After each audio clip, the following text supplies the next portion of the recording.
Your interest, concern for public education is indicated by your presence here. Bob, your mic's not on. It's not on. Mike is on the mic.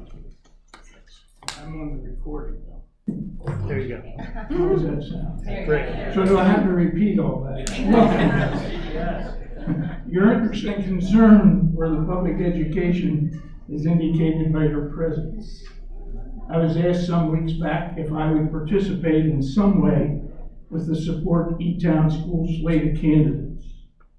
As you know, I'm a Republican and a former Etown school board member for over 20 years. I am still active with the Lancaster County Career and Technology Authority as a board member representing Etown School for over 20 years, for over 30 years. And presently, I'm a long-term member of the Elizabethtown Education Foundation. I'm not a politician, but I'm very invested in the public education of this community. What I experienced in the 90s was a school board takeover of that board with a group that had ulterior motives. I do not want to see that type of thing happen again. This slate of candidates has been open. They're using all means possible to state their case and be transparent to the community. They offered a diversified profile of our community.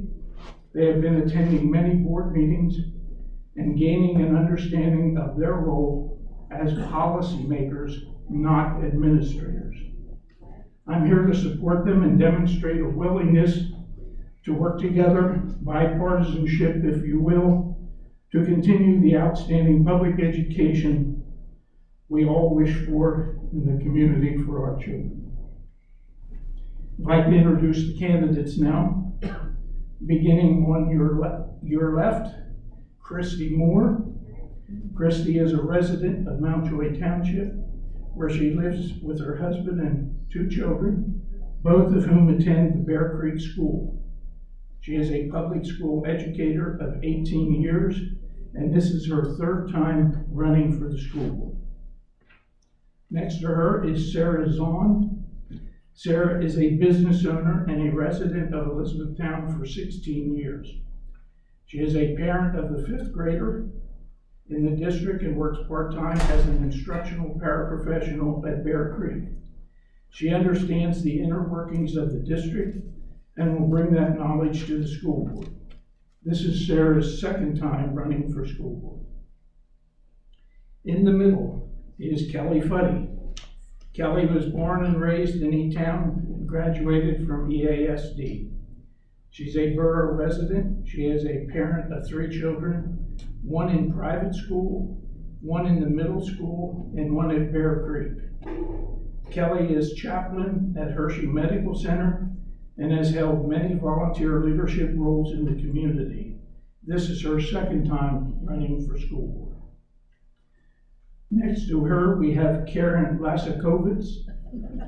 Karen has lived in Elizabethtown Borough for 17 years with her husband and 3 children. Her oldest graduated in 2022, and her other 2 are current Etown High School students. Karen is a school-based therapist in a neighboring public school. This is her 1st time running for school board. On your right is Dwight Eichelberger. Dwight is a physician and resident of the school district for 17 years. All 3 of his sons attended Elizabethtown Public Schools and are in successful careers. 2 of them are engineers in the defense and semiconductor industries, and an economist with the good folks who determine the inflation rate. This is the 1st time Dwight is running for school board. I'd like to share with you some ground rules. I want to thank the district for the use of this facility, and I ask that you respect the venue and are courteous and respectful to all of our candidates. Let them state their views without interruption. Also, if you use social media to share information, please try to be accurate. And remember, if you take any pictures, you need to seek permission to use them. So let us begin. Thank you for putting it in big type.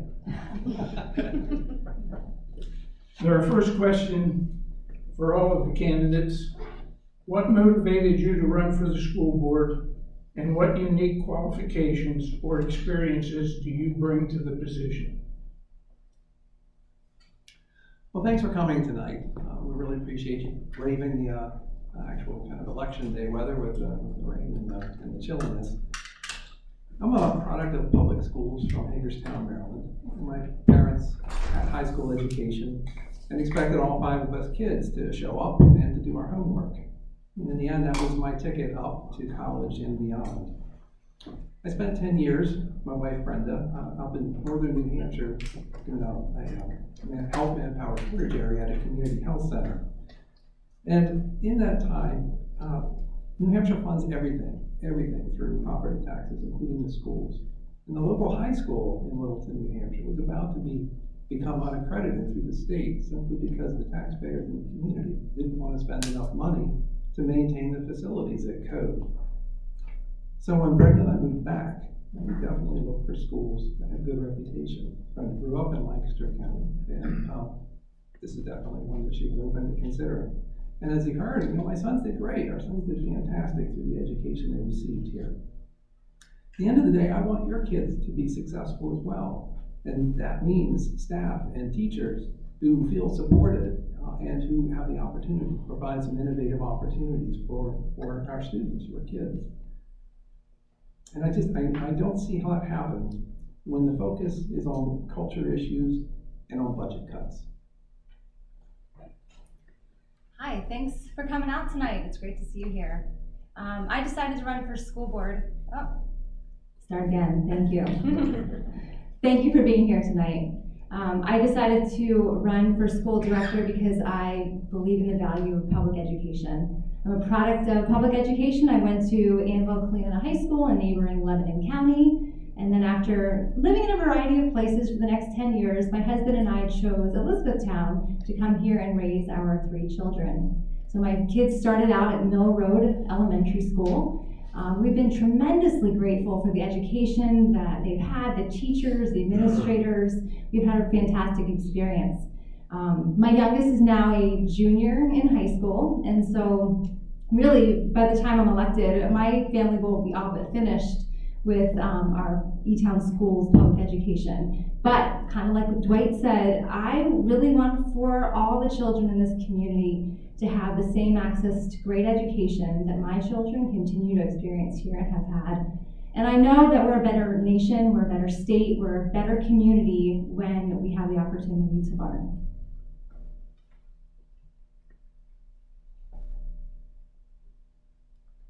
Good evening, thanks you all for coming. My motivation to run lies really deep. This is the second time that I've run for school board. I wasn't sure I would do it again, but here I am. I have long been a public education advocate. I am also a product of public education. I graduated from Elizabethtown High School. I loved school. I had wonderful teachers that made me fall in love with learning. It was my thing. I enjoyed being in leadership roles all through school, and it was a great experience for me. I know it's not that way for everyone, but I've always cared very much about it, and I wanted to be a teacher. I decided to take a different career path along the way, but along the way I continued to volunteer in the schools. I was a substitute teacher. I taught religious education, loved being around kids, and my job, I work as a chaplain in the hospital. My job involves a lot of listening, a lot of taking other viewpoints into consideration, making sure everyone feels heard and understood, and problem solving from that perspective. I am a homeowner. I'm a leader in the community. I've had other volunteer and work roles in the community that have established really deep and broad connections with other stakeholders and community partners that are important to the school district. Ultimately, one of my other motivations to run is that we need to continue innovating in public education because it isn't working for everyone. As Bob mentioned in the introduction, one of my children is in private school. That was a really difficult decision for my family. It comes at a great financial cost to us, but her needs couldn't be met by the school district. So I have a lot of thoughts and plans to work together with the administration and with the school board and with our community to find ways that we can better innovate and make public education quality and access for all children despite their needs. Good evening, everyone. It's so nice to see so many wonderful faces. Thank you for taking the time out of your evening to be here tonight. I also am a product of public education, and I actually, as Bob mentioned, work in the district right now. And I see miracles happen every day with the teachers doing amazing things with the students. I want to maintain that quality. I want to maintain this district to be a place where teachers want to work, where students love learning. I want to keep things as wonderful as they are. I'm nervous that if we're not elected, that won't happen. We need to bring the community together. I want to foster that. I have spoken to a lot of people going door to door, both this time running and the previous time when I ran, and there are a lot of us who are concerned. I care very deeply about this community. One of the things that I hear when I knock on people's doors is they're concerned about their taxes. I'm going to be someone who sits at this table and remembers that. I'm going to remember that there are people who are struggling to pay their tax bill, and I will advocate for them. And when I do that, I'm also going to make sure that we don't sacrifice the quality of the education that we give our students. I want to invest in programs and policy that will, again, create opportunities for our students while keeping in mind the limits of the taxpayers. I'm looking forward to serving Elizabethtown on this school board. I'll also thank everyone for coming. There's a lot of familiar faces, and I'm just thinking about it from the perspective of someone who hasn't lived here all that long. I only moved here in 2017 with my family. My husband was hired to coach basketball at Elizabethtown College. And I know a lot of you in here. I feel like that's a testament to how much I've dedicated to this. This is my third time running for school board in Elizabethtown, and I am so happy and proud to do it. I'm somebody who has always asked, how can I help? How can I make the world around me better? So, like I said, in 2017, when we moved here, I started to kind of look around, and the best answer to that question came naturally to me, and it was to run for school board. I'm a public school teacher. This is my 18th year as an educator. I know what it's like to be on the other end of all of these decisions that the school board makes. And I started attending meetings, and I realized that was a voice that was missing. Somebody from the inside who truly understood how all those decisions played out. Somebody who understood what all the different acronyms stand for. I get it. School is my passion, and I'm actually not a product of public school. I went to Catholic school for 12 years and even to college, but I have seen what a good quality public education can do for children. And I want to make sure that we can continue to offer that here in Elizabethtown. I want to continue the great work that the school directors have been doing for years.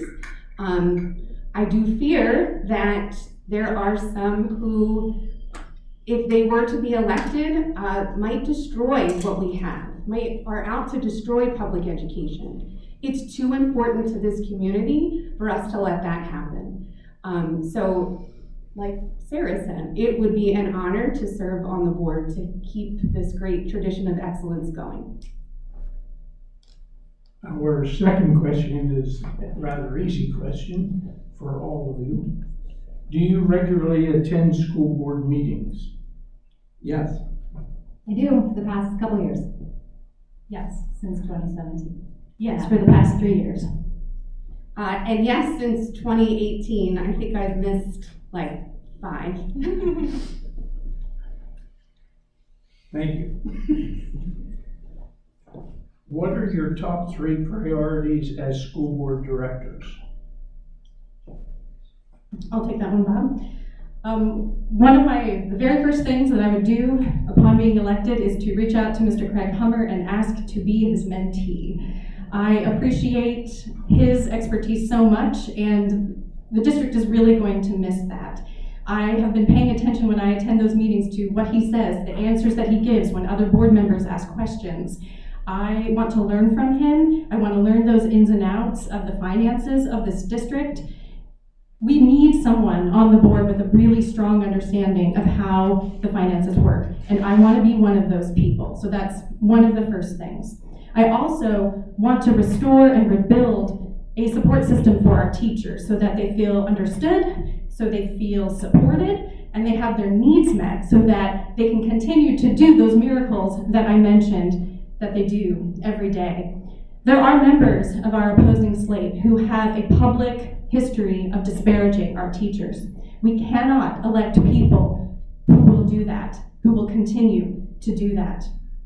If we do, we will lose those teachers. We must make this district a place where teachers want to work so that we will attract quality candidates, which will then benefit our students. It will build our district as a whole, our community will stay strong, and then that too will pass into our property values and make Elizabethtown and keep Elizabethtown great. Our 4th question, how do you plan to ensure that all students, regardless of their background, have access to high-quality education in our school district? I'm going to start with this question. I'm sure that we'll hit on this in multiple answers. But to me, the heart of public education is being able to provide education to all kids, no matter where they're coming from, what their home is like, how much money they have. A big part of that our school is doing really well and won a National Blue Ribbon Award most recently is the social emotional learning that they're doing, the work around diversity, equity, inclusion, and belonging to make sure every kid who comes through these doors can learn because they're ready to learn, which means they need to have their other needs met. A lot of that happens at home, and when it doesn't, we need to have those stopgaps in place. I want to make sure all kids have access to high quality education. We need to attend to so many different things, including access to materials that show them not only their own life, but the lives of others. People call that windows and mirrors. Windows that they can see into the lives of others, and mirrors that they see themselves reflected. And that needs to show through the curriculum and in the materials they have access to in their library. There are other things that I talk to voters about, especially around challenges with transportation, with childcare. I tried to get my 5th grade son into the Gears program at Bear Creek this year, and there's no hope for him to even get off the waiting list by the end of the year. But parents who are working need help. We need to find better ways, and so I want to work with our community partners to find more supports for working parents that, the school day is not the same as the whole work day. And I think ultimately, like I mentioned before, we really need to innovate in certain areas to make sure that the benefits that kids are leaving to go to private schools or charter schools for an individualized education is something that we can offer to every kid here. Thank you. 5th question, what is your greatest fear related to our schools? We'll start with this one. You guys can piggyback as needed. If I had to summarize it in one phrase, it would be reputational harm. The image our community projects regarding our support for our schools really speaks volumes about us as a community. Divisiveness and a race to the bottom in tax rates really makes our schools less attractive to staff, to teachers who we need. They would see themselves as devalued, find themselves underpaid, and the targets of attack. Divisiveness and a race to the bottom, to echo some of Sarah's comments, is also, makes our community less valuable to homeowners. They find that their homes won't sell for as much because prospective homeowners with more to spend, in fact, look very closely at the quality of the schools before choosing to move in. There's a phrase called the tragedy of the commons, where everybody tries to get what they want from a community resource, but put as little as possible into maintaining and enhancing it. And that's usually a recipe for this slow draining and failure.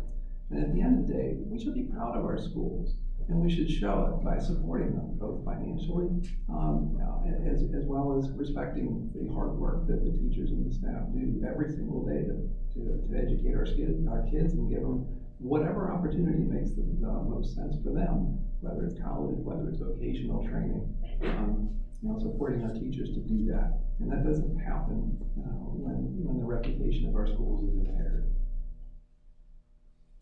Thank And you. I'll add on to that too. I attended a town hall meeting the other night it was held by Representative Tom Jones, our local representative in the 98. And there was a response made by someone else in the audience, and it kind of made a light bulb go off for me that there is this really negative perception that some people have of our public schools. And I don't see that because I'm living it every day. I see those miracles that teachers are performing. I see the smiles on kids' faces. My son, when I dropped him off at my husband's work this afternoon, the way that he talked about the book fair, I'm an English teacher, it was amazing. We have such amazing things happening. My fear is that people are gonna let our public schools go by the wayside because they have this wrong perception that there's something wrong. And don't get me wrong, we have issues, but there are so many wonderful things happening, so many opportunities for our students, and we don't do a good enough job of informing the community of all those great things. I think since the end of last year, I have noticed a shift in the way our district talks about itself, but that National Blue Ribbon that we earned didn't come out of nowhere. I mean, those things and programs have been in place, but we don't talk enough about them. We don't see the success that our students have after they graduate. So I think we need to find a way to help people see the really great things that are happening in our public schools. I'm going to piggyback on this briefly too.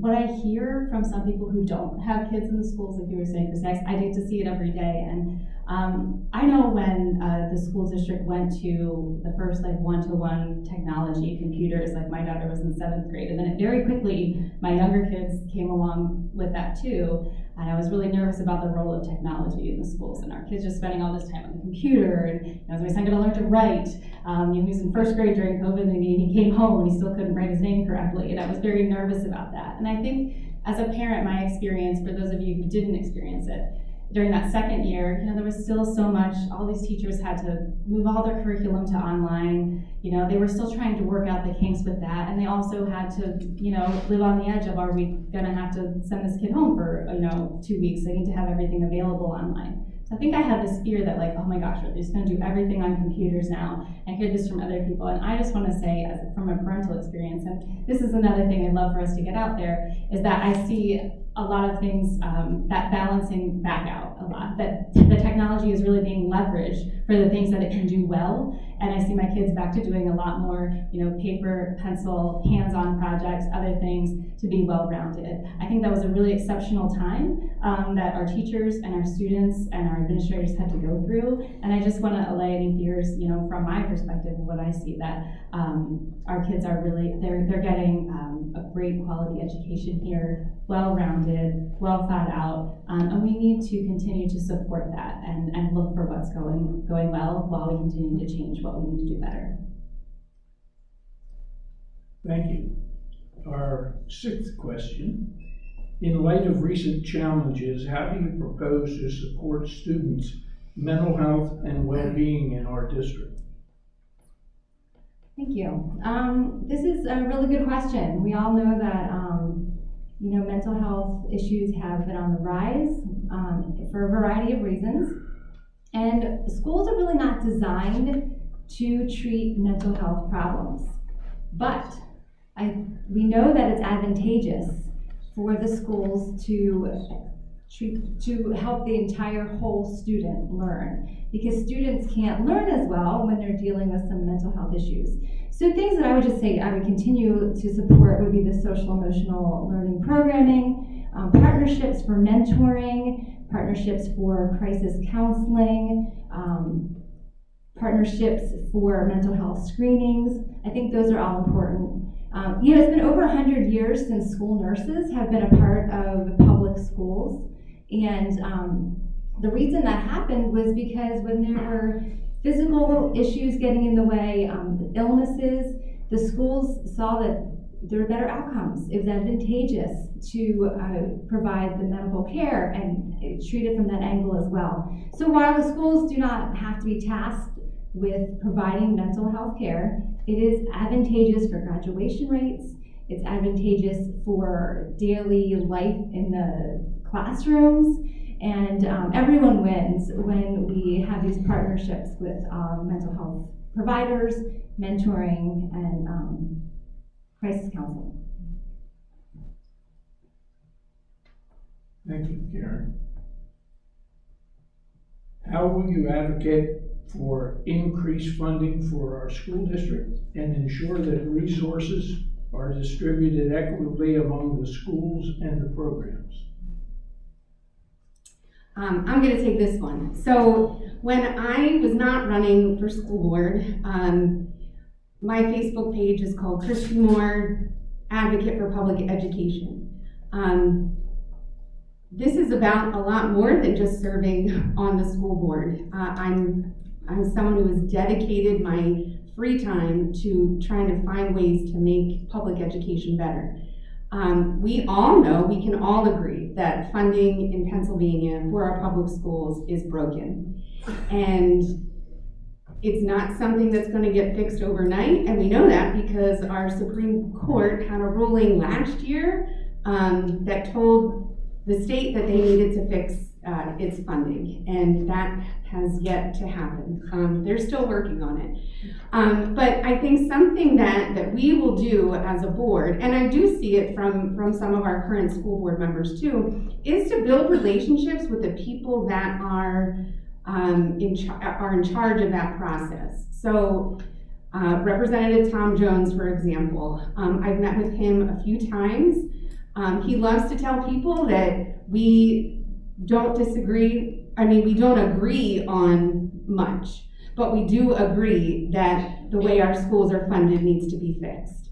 I've made some other connections and relationships with some of the other legislators in Pennsylvania, and I want them to hear from us, from our seat, what their decisions look like, how they create obstacles for us to be able to do something like build a field house that we need, to replace our track that we needed, to renovate our high school and our middle school coming up here.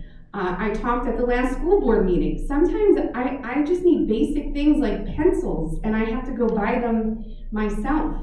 We see teachers doing that all the time.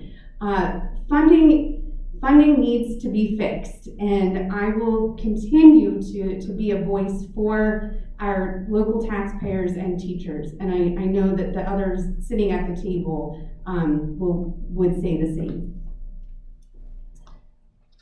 Along the same lines as Christy mentioned, funding is a huge problem. One of the first things I began to understand when I first attended school board meetings when I was running the first time was how little of the budget is discretionary. Half people say, oh, these school board members, they just want to spend. But when you go to 1 year of a budget cycle and watch the business manager put up on the board, the pie charts, and you look at what percentage of the budget we actually have control over. The drivers of costs in our school district are not all the programs and the things that we do that are for our kids. It's pensions, it's special education costs, and it's charter schools, and that's a whole other topic of reform. It's the way that they're funded and equity in funding. Pennsylvania is 45th out of 50 states in its funding for public schools. It needs to do better, and I have friends with that work on public education advocacy with some friends from Lancaster who were involved in that lawsuit that took 8 years, I think, to get through the court, something like that, to the point to decide, yes, the legislature needs to fix this. So I plan to hold their feet to the fire, our local legislators, to say you have to figure this out. I work county-wide with a public education alliance group. I follow an embarrassing number of social media and email newsletters about public education funding. I've worked in the community along with some of these people to organize an awesome group of neighbors and community members whose whole purpose is to support our schools and figure out how we can fill those gaps where the funding isn't there. We have to work together to do this, and we have to understand that we just want to cut X number of dollars from the budget temporarily. That's not going to really solve any problems. It's just going to take away those few things we have control over and borrow from the future and take opportunities away from our kids. Thank you. How would you handle potential budget constraints and make the tough decisions regarding school programs and services? I'm glad this question came next because I had something I wanted to say to piggyback off of Christy and Kelly, and now I get to say it. So, along with advocating to our legislators for fair funding, a really important piece of that puzzle is they need to pass their budget on time.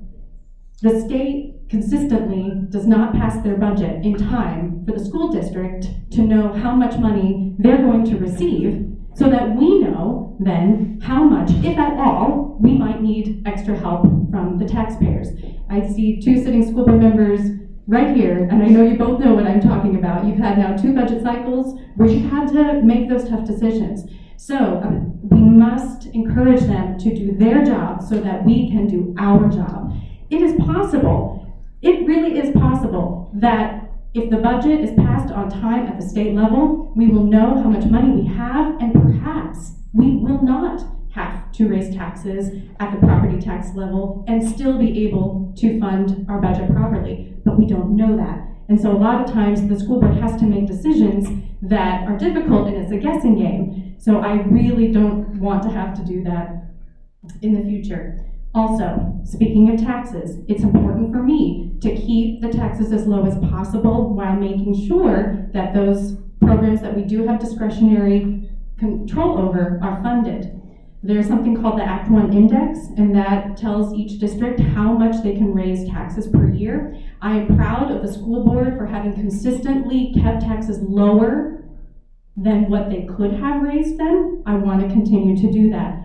Something else that's really important for me is that with any discretionary spending that we as a school board would have control over is long-term planning for the future. It's investing in programs that will give our students experiences that will have a great return on their education and a great return on the taxpayers' investments. We also absolutely need to invest and save for a middle school, high school renovation. It is long overdue, and that will be an important thing that I consider and advocate for with the spending decisions that the school board has control over. Thank you. Number 9, tell us what you say to Republicans as you invite them to vote for you. Well, I was a Republican for 35 years. It gets hard to count at this point. My path to becoming a Democrat was via the Affordable Care Act. We can talk about that at some point if you want, pros and cons. I imagine a number of you are Republicans as well. To me, it means that I really appreciate the value of market forces to improve circumstances, and that applies to the community as a whole as well, just in terms of the choices that we make about spending for what will happen in our community affects the quality of our community. But at heart, I'm still a centrist. There is work to do. It's called educating our students. There are many options for how to get it done, and we've heard some of the ideas and suggestions for that from several tonight already. we just need to, in my mind, quit wasting time and money on culture wars. There's a lot more to fiscal responsibility than a complete fixation on just the tax rates. At the end of the day, we all value our kids, and we want them to have the best chance to use their abilities to their fullest. That's a community value that to me is worth investing in. Yeah. So I'll take Take a step at this one too. Thank you. Microphone issues. I pretty much say the same thing to Democrats, Republicans, and Independents because, quite frankly, I don't know who is what, and I don't really care. I say the same thing when I knock on doors, when I'm making posts to Facebook, having conversations at tennis matches, or in the giant shopping store. Everywhere I go, there's conversations happening, and I really don't know what party people are affiliated with. So what I say is do your research and get the information you need and see where your values line up, and then vote for the candidates who you feel most in line with. I say to them, of course I care about taxes. I know that's what we all talk about. I don't want taxes to be any higher than they need to be, absolutely not. But I also want our education to be the best we can. So we have to find that middle ground. So we want the best possible education for our Etown kids at the cost that our community can support. I'd like to chime in on this one too. I think everybody knows what party that I am, so I love this question. And I've been talking to Republicans and asking them to vote for me since 2019. Like they said, it shouldn't matter. When you serve on a school board, this is a nonpartisan position. You check your personal, political, and religious agendas, if you have them, at the door. They have no place up here. Up here, it's just about quality public schools and what's best for our kids. But most recently, what I'd like to share with Republicans is that 4 of the outgoing school directors who I ran against 4 years ago have publicly endorsed our slate of candidates. If you go to our social media, you will see dozens of locally elected Republicans who have put their party affiliation aside and have come out and supported our slate.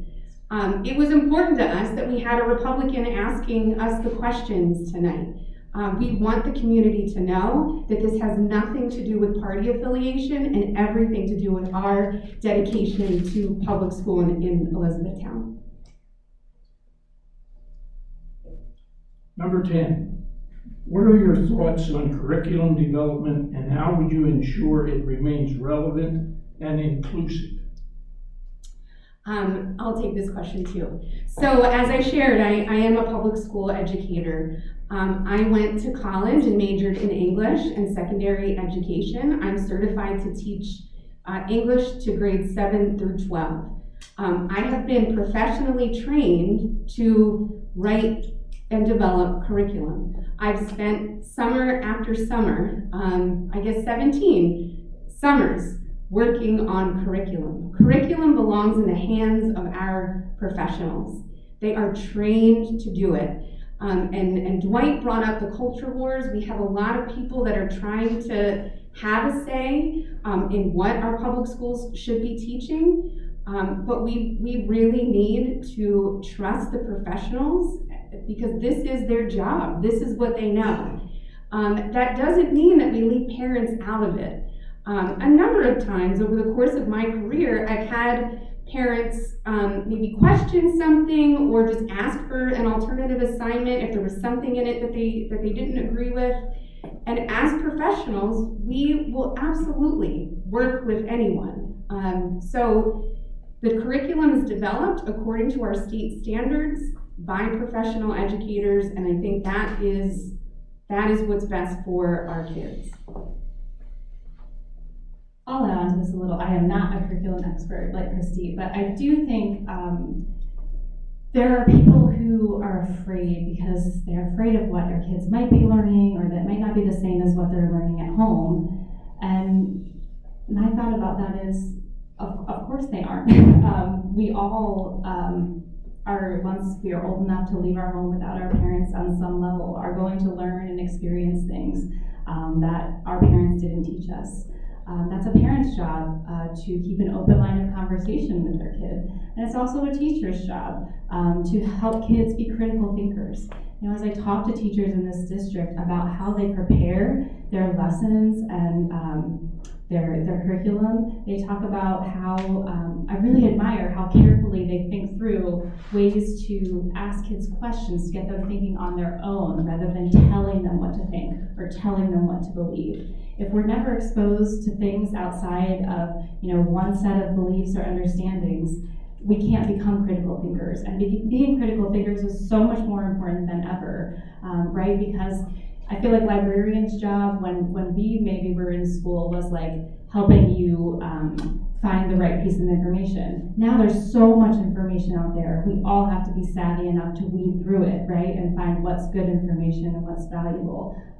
So ultimately, I agree with Christy that it is so important that we trust professionals. There is a science to it. It's not something that we can all just decide. It's a reason that I send my kids to public school, because I trust that the teachers have my kids' best interests at heart, and I continue to ask my kids questions about what they're learning and about what they think about what they're learning and how that might be the same as me or different than me, how that matches our family's values or not. And I also trust when it comes to hot topics in education that some parents do choose to opt their kids out of, that even those kids that are staying in their classroom, those things are presented in a developmentally appropriate way. I'm not afraid that, in kindergarten our kids are getting an inappropriate level of sexual education that's appropriate for a high schooler. It's different at every level. And I encourage any parents who have questions about that to please just reach out to the school, because they are so happy to talk to you about it. Don't trust everything that you hear on the internet. And I was just gonna add that in. I've gotten questions on the campaign trail. Are they really teaching this to kids in school? And my answer is usually like, no. Where did you hear that from? We need transparency in our schools. We have it. You can ask to see a syllabus. You can ask to see the curriculum. If you are questioning things, ask. This is a public school. They're going to show it to you. There isn't anything happening that shouldn't be. So yeah, I'm glad that you brought that up. Let's piggyback a little bit. Healthcare is not exactly the same as education, but there are a lot of parallels. When you go in for your surgery, do you want someone off the street doing your surgery? Probably not. You want someone that's got some expertise and some training. Is that a guarantee that everything comes out exactly perfect? I've been in healthcare for 30 years. I know the painful answer to that question is not always. So there's always things to learn, whether you're in medicine or in education. And it's always helpful to listen to what that experience looks like to patients. A lot of discussion happens in my organization about how to do a better job of managing the patient's experience. We can't change everything in a day, and education isn't going to change in a day based on one parent's request. But at the end of the day, you have to have some element of trust in your healthcare providers. And I have to have a huge element of trust in folks educating my children. Number 11, how would you collaborate with teachers and staff to attract and retain high-quality educators in this district? I'll also take this one. So to be clear, I am a teacher, but I'm not employed by the Elizabethtown Area School District. I work in a neighboring district. One thing that we can do for teachers is have a good relationship with them. I think we displayed that when we answered the teacher's questionnaire early in the primary.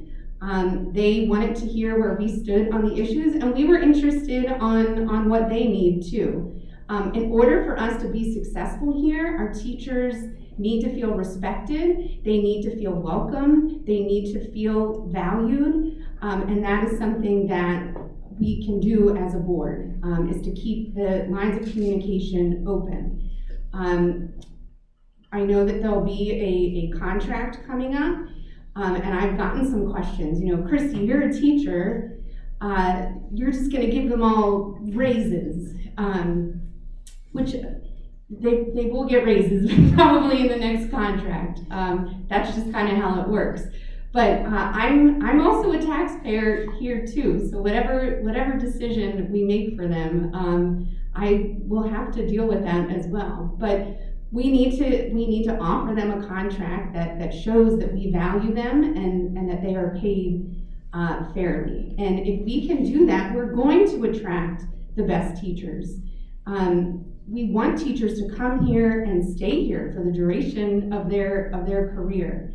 I know that we have some teachers in the audience.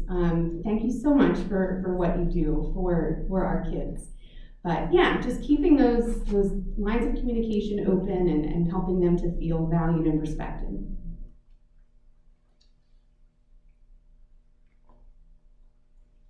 Okay, number 12. What is your vision for improving student achievement and academic outcomes in our school? Okay, I'll start. I would love to speak to this as well, and I think just as we've been speaking about teachers a lot, I think an important answer to this question is also taking care of our teachers. We cannot continue to add more and more things to their plate and then ask them to do all the things they need to do so that each child is able to succeed in their classroom. Something that I will ask and advocate for is to get more instructional paraprofessionals in the classroom. I am one, and I feel like I could spend twice the amount of time that I do every day there. That's how much help is needed. Our teachers only have 2 eyes and 2 ears, and I know that they can't catch everything. They can't see every child who's actually not quite grasping a topic, but I can walk around the room and see some of those things. Something I did just the other day was there was a test being given, and there were a couple of kids who are verbal processors. They needed to think, they needed to speak things out loud.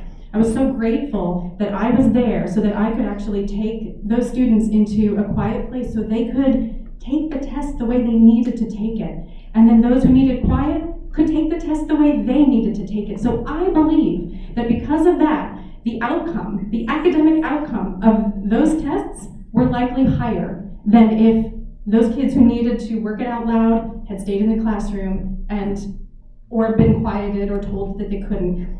So that's one small thing. And I do think that having more help in the classroom is worth investing in. We also need to make sure that our students' basic needs are met. As Kelly mentioned and Karen mentioned, we've all said this, we know that most of our kids get what they need at home, but if they're not, we need to make sure that we have resources available to them. That includes breakfast. Right now, breakfast is free for our students, but we need to make sure that students are getting that breakfast. And they're not just going to the classroom, so that they've got something in their bellies and they're ready to learn. If there are students who are struggling with something at home, we need to make sure that we can connect them with our counselors or with the crisis counselors. And again, that takes eyes and ears, it takes boots on the ground, it takes people who are paying attention. If those students' basic needs are met, they will be ready to learn, and they will be able to achieve academically in the way we need and want them to. I'd like to jump in on this one too. Thinking about the achievement of students, asking our administrators and having them be open to new ideas, always be looking for different ways of reaching different students. Everyone's a different learner, and I think we've done a good job of that over the years, of having different opportunities, especially at the high school level, but certainly want to pay attention to that at all levels.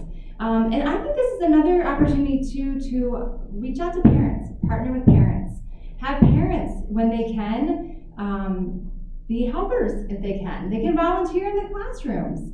They want to know what's going on. We want them there. I think that they have lots to say. They know their kids better than anyone else. And so to be open to hearing their ideas and opinions can really help make progress in this area.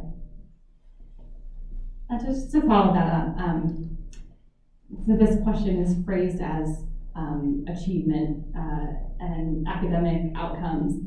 I was a very big academic achiever. That was like my thing in school. But it's not that way for everyone. And I'm here to tell you that I follow a lot of my high school classmates on Facebook, and some of them are much more successful financially and in other areas of their life than I am, right? Academic achievement is not the only indicator of a successful life into adulthood. I'm very thankful for the opportunities that provided me, but I really want to continue working on the work that our school board and administration has already started with the Life Ready model, and recognizing that every kid has a different path to success. There are so many ways, and achievement, it means something different to each individual kid, and that's so important to remember when we think about all these test scores and things like that. We need to continue to preserve the great extracurricular programs and sports, and the music program that we have here, which is phenomenal. I don't know but at Bear Creek, like more than 50 or 60% of the kids play an instrument because their music teacher is just fantastic. And those are the kind of things, my dad's here, he always said that, that's what keeps kids in school, right? Like there's kids that only stay so they can continue playing football, or so they continue doing these other things that they really love. And then, they get the education as well as a bonus that gets them started in life. I also think another important thing we need to continue to do to have that achievement, these great academic outcomes and life outcomes, is to continue teaching our kids great communication and social skills. Let me tell you, I have done the 5th grade Etown interviews for the last couple of years. I cannot believe how well prepared these kids are to interview for like a pretend job at this junior achievement day. I am like, when I was like 25 years old, I don't think I could give that good of a job interview. I am so impressed. Those for me, right? Like I did AP calculus. Have I used it as an adult? Not really, but it's the communication skills, right, and the social skills that I've learned that have really helped me achieve in my adult life. So I think we need to look at that from so many perspectives of how we get well-rounded students who become well-rounded adults. And just from the physician side, really all you need to know how to do is add, subtract, multiply, and divide. But most of us live as ends of one, our own personal experiences. We make a lot of judgments and evaluations based on where we've been in life. So when I look back at high school, what worked for me? Certainly it was the educational opportunities, as I mentioned earlier. But other things stand out. One certainly were the relationships with other students, who just kind of got me thinking about other possibilities in life. And they were all kind of more academically oriented than I was, but they drug me along. And it's got me thinking about a different career, different path to go in life than I might have otherwise envisioned. So, a safe place for kids to develop relationships is hugely impactful. And then the other point is the sports programs.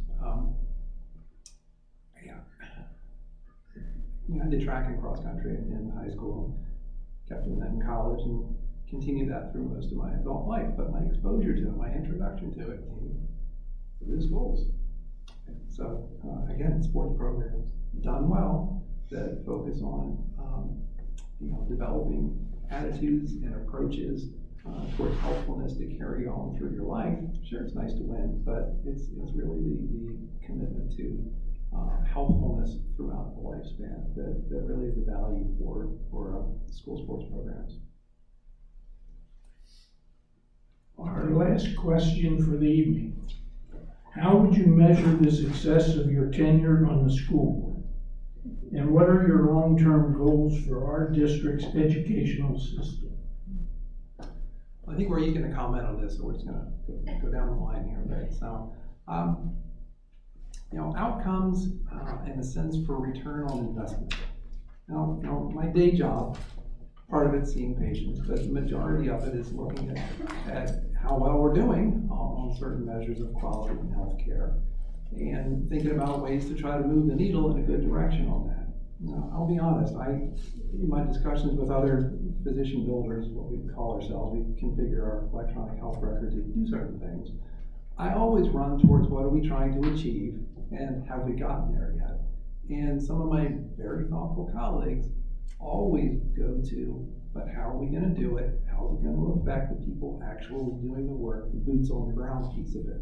And you really need both sides of that to think about, is the juice, the expense, or the benefit worth the squeeze, the expense that we're putting into it. So is the juice worth the squeeze is one of my favorite phrases.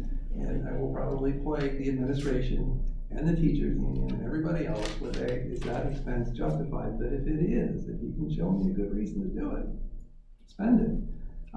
So I'm, to be honest, I'm 62 the day after the election, so I'm most likely a one-term candidate. So I'm not gonna see in that 4 years, a huge change in the trajectory of school rankings or probably in the cost of per child per year, but that's okay. To me, it's more the evidence of community investment in the success of our children, both the financial investment in terms of taxes, and also respect, as we've talked about a number of points before, for those that are actually providing that education. And that sets trends in a community that endure. So how would I define my success? Ultimately, in terms of the student success, but also in that sense of we're proud of our students and our school system, and we support it.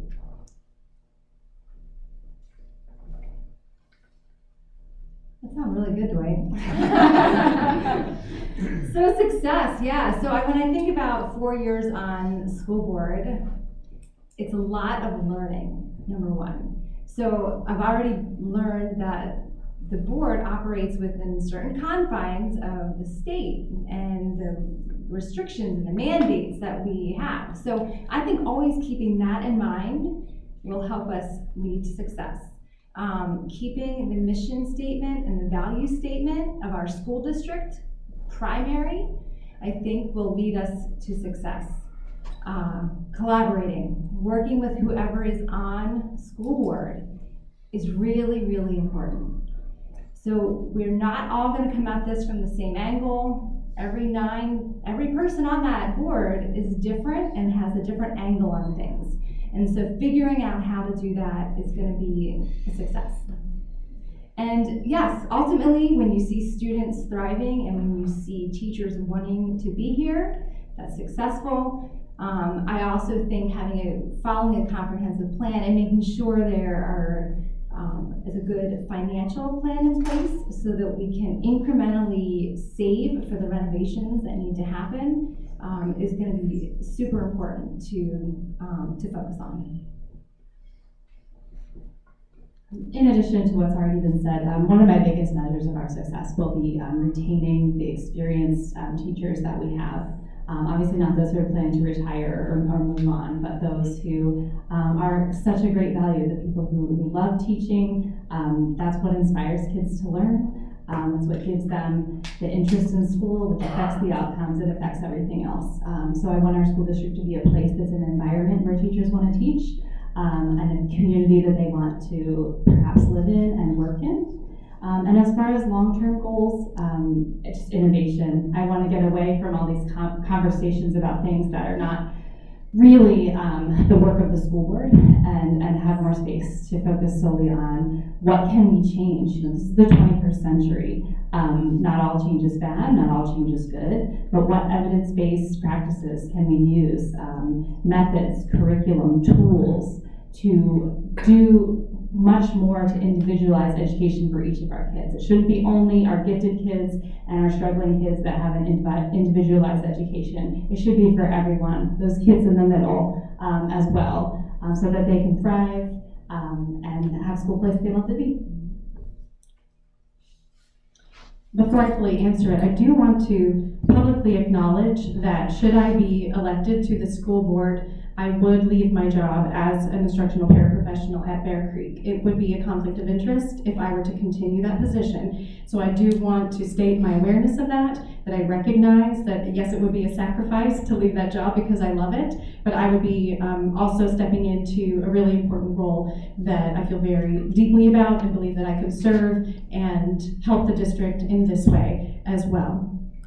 Now, should I be elected, a measure of of success with my tenure would be that this district is a place where people want to move. that teachers want to work here. They want to stay working here. And as, like we say at Bear Creek, students feel loved and love learning. All right, I'm not gonna cry while I talk about this. I mean, I've dedicated my life to public education. So thinking about my tenure on this school board, I think we're in a really unique position. We have 5 people leaving who have been serving for quite some time, over 50 years of combined experience. The last election, we saw 3 brand new school directors get elected. So we do have a lot of, it will be, no matter who gets elected, new ideas and fresh faces.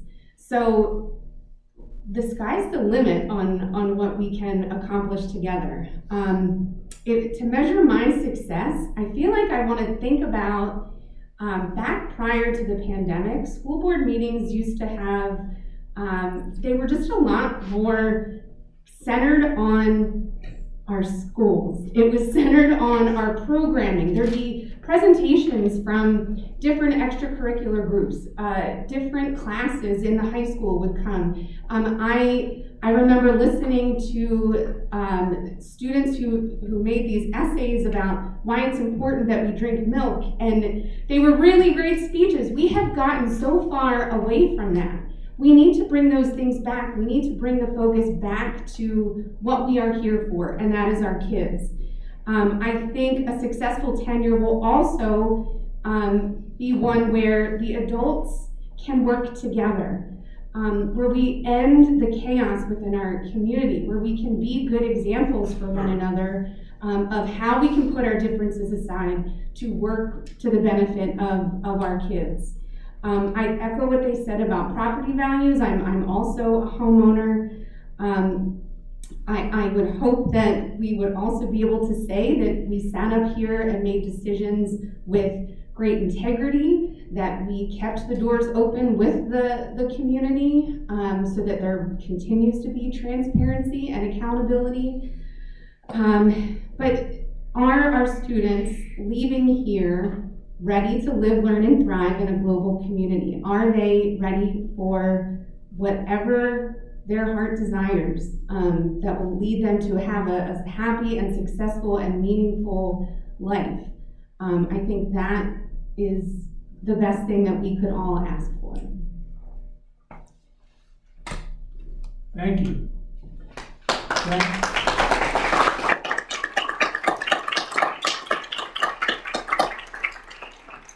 Thank you, candidates, for putting yourselves out there. I appreciate your responses, and I'm sure the community, when they get to hear all of them, why they'll be glad too. I want to thank you all for coming. The candidates will be around for a short time if you want to talk one-on-one with any of them or ask a specific question. And I would say good night and safe travels. Thank you.